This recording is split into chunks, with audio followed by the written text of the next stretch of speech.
Engines from Toyota, Honda, Nissan, and Mazda built in the 2000s could comfortably cross 250,000 miles on nothing but basic maintenance, an oil change every few thousand miles, and not much else. Some of their newer direct injection engines are showing carbon buildup and timing chain problems by 100,000, sometimes earlier. And it's not because build quality got worse. These are still some of the most engineered vehicles on the road. Nobody forgot how to build an engine. If you're driving a Camry, an Accord, an Altima, a CX-5, or basically anything with direct injection built in the last 10 to 15 years, this is about your engine specifically, not a generic engines these days complaint. It's not bad luck. It's not they don't build them like they used to. And it's not simply about skipping oil changes, though that makes everything else on this list worse. There's a specific mechanical trade-off built into how these engines inject fuel, one that nobody explains to you at the dealership. Because explaining it honestly would mean admitting the maintenance sticker on your windshield isn't really built for the engine underneath it. Get this wrong, and you're not looking at a repair bill.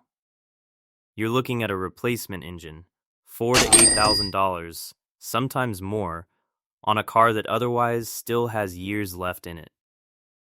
Stay for the last stretch of this timeline, because that's where the actual damage gets done, and it happens decades of driving after most people would ever think to look for it. Older engines used port injection.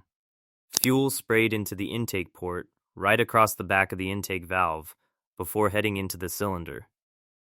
Nobody designed that spray to clean anything. It was just there to deliver fuel. But it did something nobody appreciated at the time. Every single time the engine ran, that spray constantly washed the valve clean. Direct injection changed the entire equation. Fuel now sprays straight into the cylinder itself, past the valve entirely, at far higher pressure, for better efficiency and more power. It's a genuinely better system in almost every measurable way. But it also means nothing is washing the back of that intake valve anymore.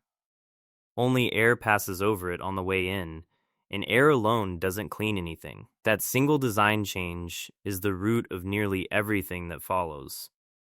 It just doesn't announce itself all at once. It builds, quietly, over years. Under 40,000 miles, the damage that doesn't announce itself in the first few years, nothing feels wrong.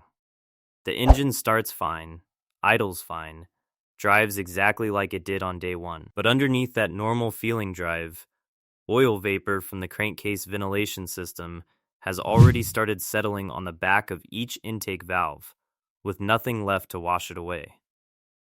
Heat bakes it in, one microscopic layer at a time. This early buildup is invisible, and it's completely undetectable from the driver's seat. At the same time, a second, quieter problem is starting. On cold starts and short trips, before the engine reaches full operating temperature, a small amount of unburned fuel slips past the piston rings and mixes directly into the crankcase oil. It's a tiny amount at first. It won't show up on a dipstick check, and it won't trigger a warning light. At this stage, there's genuinely nothing to chase. This is simply where the clock starts ticking. The only real leverage a driver has here is prevention, before there's anything to actually diagnose. Shorter oil intervals if most driving is short trips, and the occasional full temperature highway run to help burn things off before they accumulate. 1,000 to 90,000 miles, the oil stops being just oil by this range. The carbon layer on the intake valves has usually built up enough to cost a little smoothness, a slightly rough idle, a small hesitation off the line that a lot of owners just get used to and mentally file away, as that's just how this car feels now. It isn't. It's the engine quietly compensating for a restriction that didn't exist when it was new. But the more consequential shift is happening in the oil itself, and this is where mechanics who specialize in these engines will tell you The story gets interesting.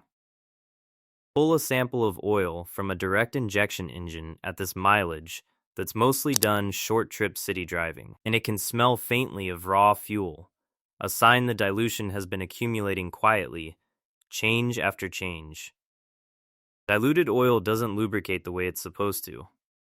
Its film strength drops, and it can't fully protect moving metal parts under load the way clean oil can. It's not that the oil is dirty in the way people usually picture dirty oil.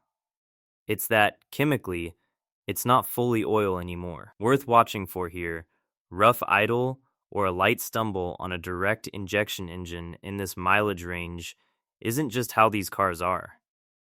It's often the first real, physical evidence of carbon buildup, and it's worth a proper diagnosis before it quietly progresses into something worse. Nothing so far has been catastrophic on its own. A rough idle. A faint fuel smell in the oil, individually, easy to ignore. But everything in this next stage depends entirely on what happened in the last two, and it's the one connection almost no owner ever makes. Because the part that eventually fails is nowhere near the part that actually caused it. Quick thing, if this is useful, tap like, it genuinely helps us keep researching these. Okay, back to it. 90,000 miles A&D beyond. The timing chain pays the bill. Modern direct injection combustion produces more soot than older engines. And that soot has been circulating through the oil this entire time, including through the microscopic clearances between the timing chain's individual pins and rollers. Combined with oil that's already been chemically compromised by fuel dilution since well before this point, those soot particles slowly abrade the metal from the inside. The chain elongates, not like a rubber band stretching, but like metal being ground down, link by link, mile after mile, completely out of sight. A timing chain that's elongated enough throws off valve timing. At best, that shows up as a rough running engine in a check engine light. At worst, on some engine designs, it can lead to the chain skipping a tooth entirely and causing real internal damage. This isn't a one-brand flaw hiding in Toyota, Honda, Nissan, or Mazda specifically. It's a documented, industry-wide issue. Ford even issued a formal service bulletin acknowledging the exact same soot-driven wear pattern on one of their own popular engines. The mechanism doesn't care what badge is on the hood. Worth watching for here, a light rattle on cold startup that fades after a few seconds is often the earliest audible sign of this. It's worth a proper diagnosis the first time you hear it, not the fifth time, after you've decided it's normal. By the time a chain has actually elongated enough to notice, you're not looking at a problem that started at 90,000 miles. You're looking at the final, visible bill for something that began quietly 40 or 50,000 miles earlier. Why nobody tells you this there are two honest, unglamorous reasons this entire timeline never gets explained clearly. First, longer service intervals are a selling point. Lower cost of ownership and fewer trips to the shop sound good in a brochure, and they're not technically false. They're just calibrated for ideal driving conditions on a test track, not the short trip. Stop and go commuting most people actually do every day. Second, the engineers who understand this entire chain of cause and effect understand it in real depth, but that nuance doesn't survive translation onto a maintenance sticker. Shorten your interval if most of your driving is short trips under full operating temperature doesn't fit on a windshield decal. So it just doesn't get said. None of this is a conspiracy. It's a misalignment of incentives, and you're the one who has to fill that information gap yourself. What to actually do? 1.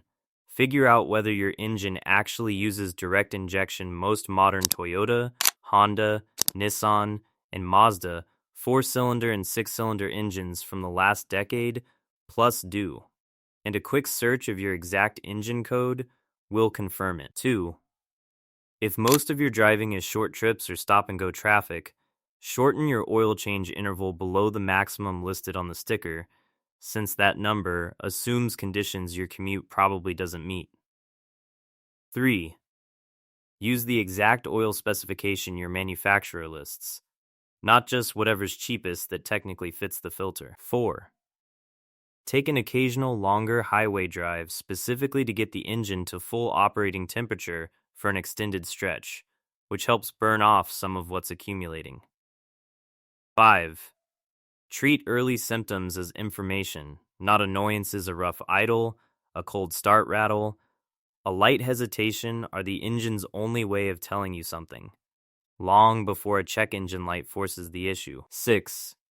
If carbon buildup is confirmed by a shop, ask specifically about walnut shell media blasting, an established purpose-built method for cleaning intake valves, not a generic additive poured in and hoped for. These engines aren't wearing out early because they were poorly built. They're being fed a maintenance schedule designed for an engine that doesn't quite exist in most people's actual daily driving. Japanese manufacturing has a name for the mindset behind how these engines were designed in the first place.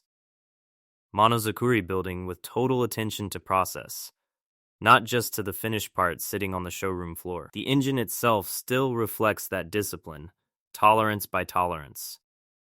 The maintenance most owners give it afterward usually doesn't match it. Drop a comment telling me what car you drive.